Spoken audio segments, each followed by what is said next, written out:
જય હિન્દ, જય ભારત મિત્રો. આજનો આપણો વિડીયો છે એની અંદર આપણે પીએમ ડ્રોન દીદી યોજના વિશે ચર્ચા કરવાના છીએ. પીએમ ડ્રોન દીદી યોજના શું છે, આની અંદર મહિલાઓને કઈ રીતે લાભ મળશે અને આની અંદર મહિલાઓ કઈ રીતે ભાગ લઈ શકે છે, એ બધી જ ચર્ચા આપણે આ વિડીયોની અંદર કરવાના છીએ. હવે ભારત સરકાર દેશના નાગરિકો માટે ઘણી બધી યોજનાઓ છે એ ચલાવે છે.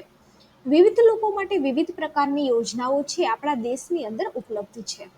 એમાંની કેટલીક યોજનાઓ છે એ ખાસ કરી અને મહિલાઓ માટે બનાવવામાં આવી છે. સરકાર મહિલા સશક્તિકરણ ઉપર વિશેષ ધ્યાન છે એ આપી રહી છે. તેથી જ સરકાર મહિલાઓના લાભ માટે અનેક યોજનાઓ છે એ ચલાવી રહી છે. આમાંની એક યોજનાની આપણે વાત કરીએ તો એ છે પ્રધાનમંત્રી ડ્રોન દીદી યોજના. આ યોજના હેઠળ મહિલાઓને માત્ર ડ્રોન ચલાવવા માટે શિક્ષિત કરવામાં નથી આવતી, પરંતુ તેમને ડ્રોન છે એ આપવામાં પણ આવે છે. મહિલાઓ ઘરે બેઠા સારી કમાણી કરી શકે. સરકાર આ યોજના પાછળ કરોડો રૂપિયાનું બજેટ છે એ ફાળવી રહી છે. નમો ડ્રોન યોજના માટે વધેલા ભંડોળ કૃષિ ક્ષેત્રમાં ડ્રોન ટેકનોલોજીને પ્રોત્સાહન આપવાની સરકારની પ્રતિબદ્ધતાને પ્રતિબિંબિત કરે છે.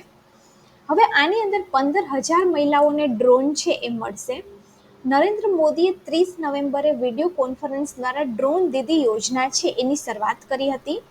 ડ્રોન દીદી યોજના હેઠળ સરકાર આગામી કેટલાક વર્ષોમાં 1261 કરોડ રૂપિયા ખર્ચી અને 15,000 મહિલાને સ્વસહાય જૂથોને ડ્રોન આપવાનો નિર્ણય છે એ કર્યો છે. આની અંદર મહિલાઓને તાલીમ છે એ પણ આપવામાં આવે છે. હવે વાત કરીએ કે તાલીમની અંદર શું શીખવવામાં આવશે, તો નમો ડ્રોન દીદી યોજના હેઠળ મહિલાઓને ડ્રોન ઉડાડવા, ડેટા એનાલિસિસ અને ડ્રોનની જાળવણીની તાલીમ છે એ આપવામાં આવશે. તેમને ડ્રોનનો ઉપયોગ કરી અને વિવિધ કૃષિ કામગીરી માટે પણ તાલીમ છે એ આપવામાં આવશે.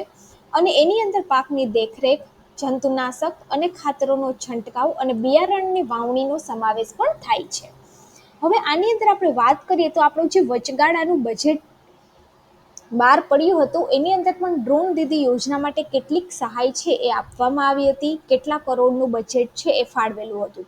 હવે ચૂંટણીના લીધે જે બજેટ છે એ વચગાળાનું બજેટ આવેલું હતું. હવે ચૂંટણી પછી જ્યારે સરકાર રચાશે ત્યાર પછી ફાઇનલ બજેટ છે એ આવશે.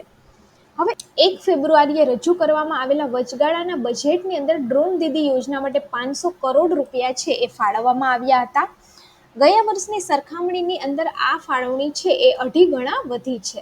ગયા વર્ષે આ યોજનાની અંદર માત્ર 200 કરોડ રૂપિયા છે એ જ ફાળવવામાં આવ્યા હતા. આની અંદર આપણે વાત કરીએ કે કોણ લાભ લઈ શકે, તો આ યોજના જે મહિલાઓ ડ્રોન દીદી તરીકે કામ કરશે તેમને 15,000 રૂપિયા છે એ પગાર પણ આપવામાં આવશે. આ યોજનાનો લાભ લેવા માટે મહિલાઓને સ્વસહાય જૂથ સાથે સંકળાયેલું હોવું આવશ્યક છે. મહિલાની જે ઉંમર છે એ 18 થી 37 વર્ષની વચ્ચે હોવી જોઈએ. હવે આની અંદર હાલમાં વડાપ્રધાન નરેન્દ્ર મોદી દ્વારા ડ્રોન દીદી યોજના માટે કોઈ સત્તાવાર વેબસાઇટ છે એ બહાર પાડવામાં આવી નથી.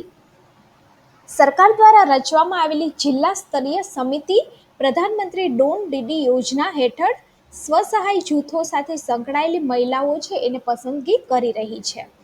હવે આ યોજનાનો લાભ મેળવવા માટે મહિલાઓ પાસે જે સેલ્ફ હેલ્પ ગ્રુપ એટલે કે તમારું જે સ્વસહાય જૂથ છે એનું કાર્ડ હોવું જરૂરી છે અને એનો આધાર કાર્ડ તેમજ એક્ટિવ બેંક એકાઉન્ટ અને ફોન નંબર હોવો જરૂરી છે. તો આ ડ્રોન દીદી યોજનાની અંદર 15,000 રૂપિયા છે એનો પગાર પણ આપવામાં આવશે. મહિલાઓને ડ્રોન ચલાવવા માટે તાલીમ પણ આપવામાં આવશે અને સ્વસહાય જૂથોને ડ્રોન છે એ પણ પૂરા પાડવામાં આવશે.